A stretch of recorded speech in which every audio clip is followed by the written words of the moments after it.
सूची पर एक बार फिर से नजर दौड़ाई। कुछ है जो छूटा जा रहा है, पर क्या छूटा जा रहा है यह पकड़ में नहीं आ रहा। मेरी बेचैनी बढ़ती जा रही है।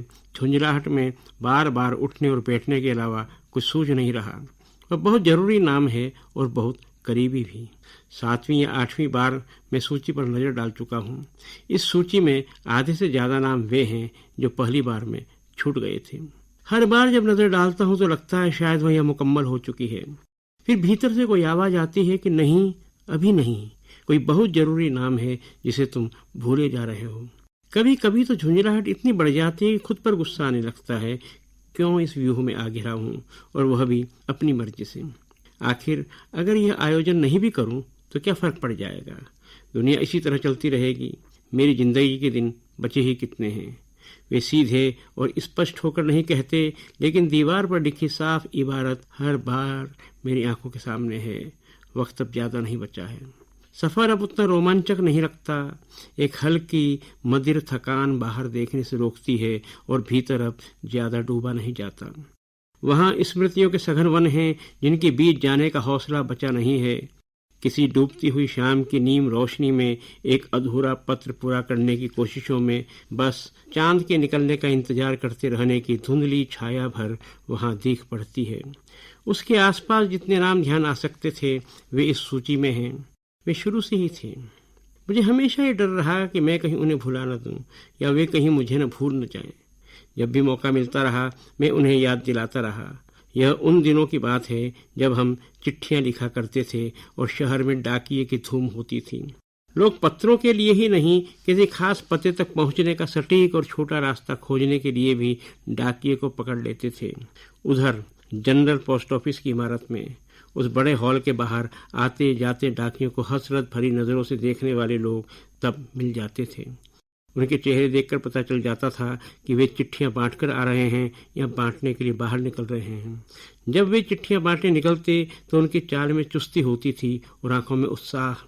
जब वे वापस लौटते तो उनकी आंखों में उदासी की हल्की परत को देखा जा सकता था। उस वक्त उनकी चाल किसी थकान भरी लाचारी से लिपटी हुई होती। हाथों में कुछ अनबटे खत होते जिनके पतों पर ताला लगा रहता। कभी कभी पते पर पहुंचने पर खबर मिलती कि उस पते पर रहने वाला किसी और ठिकाने पर जा चुका है जिसका पता किसी को नहीं मालूम। वे हमेशा जल्दी में होते थे, जाते वक्त भी और लौटते वक्त भी। जाते वक्त उन्हें चिट्ठियों की चिंता रहती और लौटते वक्त उन्हें लगता कि समय उनके हाथ से निकला जा रहा है। उन्हें अपने घरों में शाम की रोशनियां टिमटिमाती हुई दिखाई पड़ती। मैं कई बार उस इमारत के भीतर गया। शुरू में वह किसी रहस्य की तरह दिखाई देती थी। बाद में समीर भाई से मुलाकात के बाद वह जगह बहुत अपनी सी लगने लगी थी।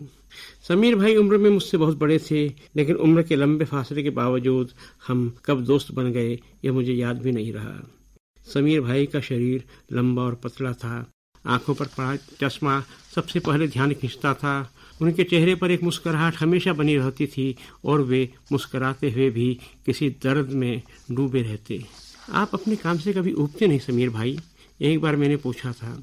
उस वक्त सूरज ढल रहा था और शहर शाम के इंतजार में बेचैनी के साथ करवटें बदल रहा था। कोई भी नहीं ऊबता। सांस लेते हुए ऊबते हो क्या? उन्होंने पलटकर पूछा था। लेकिन वह तो हमारे शरीर की सहज प्रतिक्रिया है। मेरा जवाब सुनकर वह हंसे थे। उन्होंने आसमान की तरफ उंगली उठाई। उधर देखो, यह तो वही है। बस ये बादल और हवाएं भी तो इसी के आसपास हैं, लेकिन वे हर दिन एक नई तरह से दिखाई देते हैं। इसी तरह से हमारा काम भी है। जब मैं कोई चिट्ठी हाथ में लेता हूँ तो मुझे लगता है जैसे एक पूरी कायनात हाथ में लिए जा रहा हूँ, जिसे मैं अभी किसी दरवाजे की छिर्री से उस घर के भीतर पहुंचा दूंगा। मैं चुपचाप उन्हें देखता रह गया था। छूटे हुए नामों की खोज खबर लेने के लिए जब सूची पर पहली बार नजर दौड़ाई थी तो समीर भाई का नाम वहां नहीं था। यह सूची कोई अचानक नहीं बन गई। पिछले कई वर्षों से इस सूची में नाम जुड़ते जा रहे हैं। पहली बार यह सूची तैयार करने का ख्याल किसी और मकसद से मेरे दिमाग में आया था। पहले मैं डायरिया लिखा करता था। वह एक तरह से मेरा रोजनामचा भी था। स्कूल के दिनों में एक आदत बन चली थी। दिन भर के किए कामों का विवरण रखने के लिए मैं डायरी का इस्तेमाल करने लगा था। पहले यह बहुत संक्षिप्त विवरण हुआ करता था, कुछ संकेतों में, ताकि इसको लिखने से बहुत ज़्यादा वक्त लगाना न पड़े। दिन भर का लेखा जोखा लिखने के बाद अगले दिन किए जाने वाले कामों की भी एक सूची बन जाया करती थी। आखिर में यह बात भी दर्ज करता कि इनमें से कितने काम किए और कितने काम नहीं किए। स्कूल के दिनों में सबक याद करने और पढ़ाई कोई खास नियम के अधीन लाने की इस प्रक्रिया में बहुत आराम मिलता था। बाद के वर्षों में यह सब दर्ज करने का उत्साह धीमे धीमे खत्म होने लगा था। होता यह था कि पिछले दिन जो काम मुझे करने होते वे पूरे नहीं हो पाते, बल्कि कई बार तो यह भी होने लगा कि वे शुरू ही नहीं किए जा सके। फिर मैंने यह दर्ज करना बंद कर दिया। बस सिर्फ कुछ नाम दर्ज कर लेता जिनसे उस दिन मिला था। डायरी में कुछ इस तरह से लिखा होता, आज पुल पार करते हुए हरीश से मुलाकात हुई। वह सीमा के घर जा रहा था, मुझे कहीं नहीं जाना था। वापस मुड़ गया। टाउन हॉल में नाटक देखने का मन बन गया था। समीर भाई मिल गए थे। बाद के दिनों में डायरी में सिर्फ उड़ते हुए कुछ विचार दर्ज होने लगे।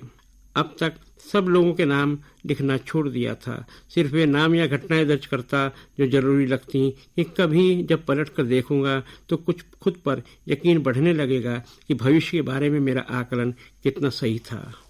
वक्त के साथ डायरियां भरती गईं और उनमें दर्ज किए जाने वाले विवरण भी कम होने लगे।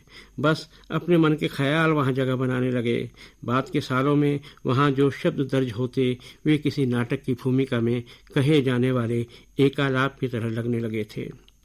बाद में व्यस्तताएं बढ़ने के साथ डायरी लिखना धीमे धीमे कम होता गया और एक दिन अचानक मैंने पाया कि बहुत समय से डायरी में एक शब्द भी नहीं लिखा गया। हालांकि सच यह है कि मेरे लिए ये डायरियां किसी खजाने से कम नहीं हैं। मैं इन्हें जब तक उठाकर देख लिया करता हूँ। एक दिन यूं ही इन डायरियों से गुजरते हुए मेरे मन में विचार आया कि मैं उन लोगों को याद रखूं जिनका मेरे ऊपर गहरा प्रभाव पड़ा है और जिनके प्रति मुझे सार्वजनिक रूप से कृतज्ञता ज्ञापित करनी चाहिए। मुझे उन लोगों की खोज करनी चाहिए और एक दिन उन्हें अपने यहाँ सम्मानपूर्वक आमंत्रित करना चाहिए। इस तरह के बहुत सारे आयोजन मैंने किए हैं, लेकिन वे उस संस्थान के लिए किए जहाँ मैं काम करता हूँ। सामाजिक जिम्मेदारियों को निभाते हुए भी मैं इस तरह के आयोजन खूब कर चुका हूँ। अपने और मित्रों के बच्चों के विवाह के आयोजनों में भी जी जान से जुटा रहा हूँ। सबसे पहले मैंने आमंत्रण पत्र के बारे में सोचा। एक बात निश्चित है कि यह एक सादा सा पत्र होगा। इस पत्र को कुछ और मित्रों को दिखाने के बाद अंतिम स्वरूप दूंगा। फिलहाल जो सोचा है वह कुछ इस तरह होगा। प्रियवर, हो सकता है मेरा नाम अभी भी आपकी स्मृतियों में कहीं हो। यह भी हो सकता है कि आप मुझे भूल चुके होंगे, लेकिन मेरी जिंदगी को तरतीब देने में आपकी भूमिका महत्वपूर्ण रही है। हो सकता है आपको यह याद भी न हो कि आपका होना कभी मेरी जिंदगी के लिए कितना जरूरी था। धूप को तो एहसास ही नहीं होता कि वह पौधों के लिए क्या कर रही है। आप मेरे जीवन के लिए वही धूप हैं। आपकी तरह और भी व्यक्ति मेरी जिंदगी में रोशनी की तरह आए हैं। इस अवसर पर मैंने एक विशेष समारोह के आयोजन का मन बनाया है। आपकी उपस्थिति के बिना यह संभव नहीं हो सकेगा।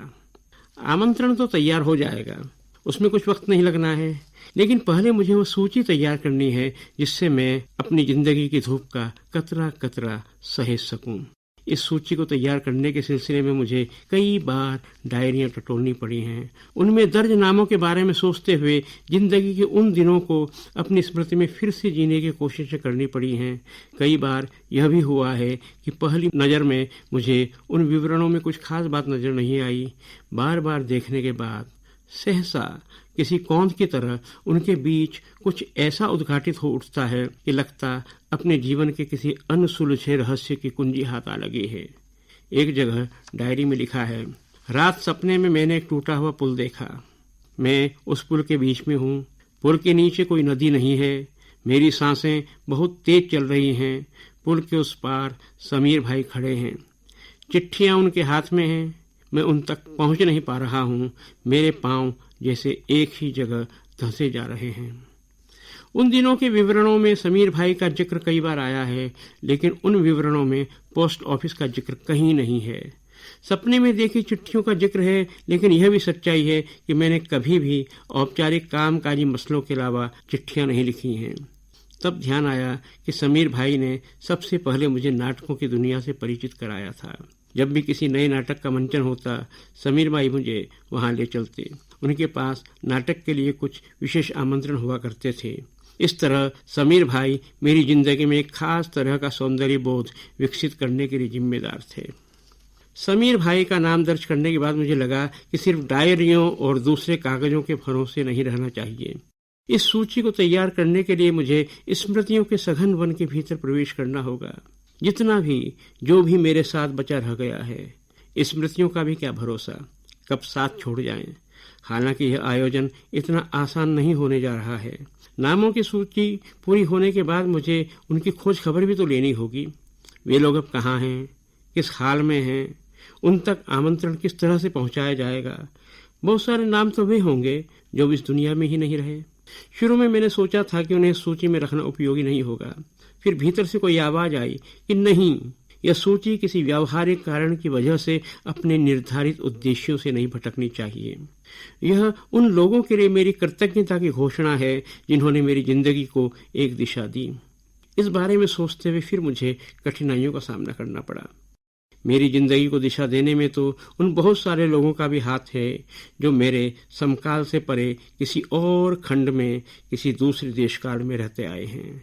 वे तमाम विचारक, अन्वेषक, लेखक जिन्होंने इस दुनिया को खूबसूरत बनाने के लिए अपनी जिंदगियां खपा दी। हाँ, वे भी हैं, लेकिन वे मेरी इस दुनिया में पहले से ही एक सार्वजनिक उपस्थिति के रूप में स्वीकृत हैं।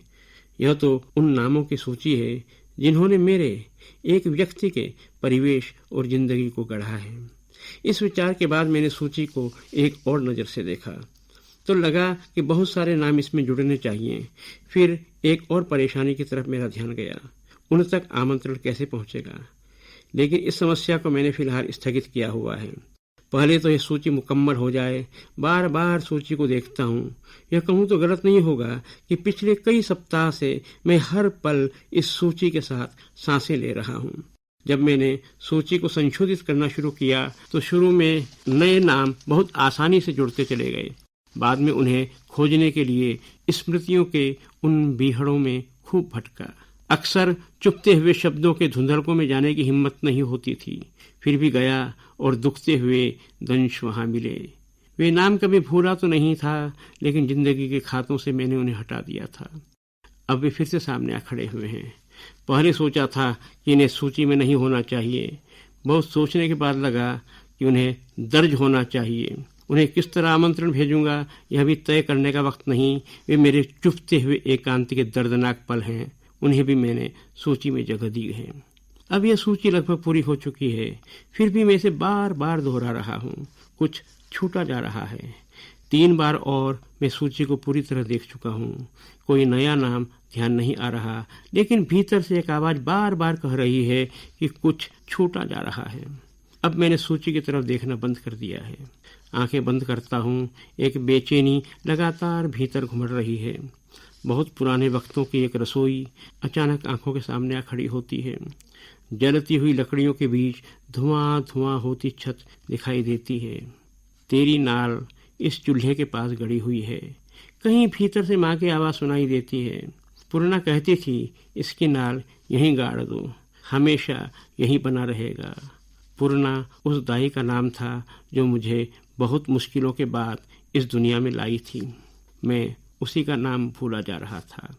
मैं एक बार फिर से उस सूची की तरफ लौटता हूँ।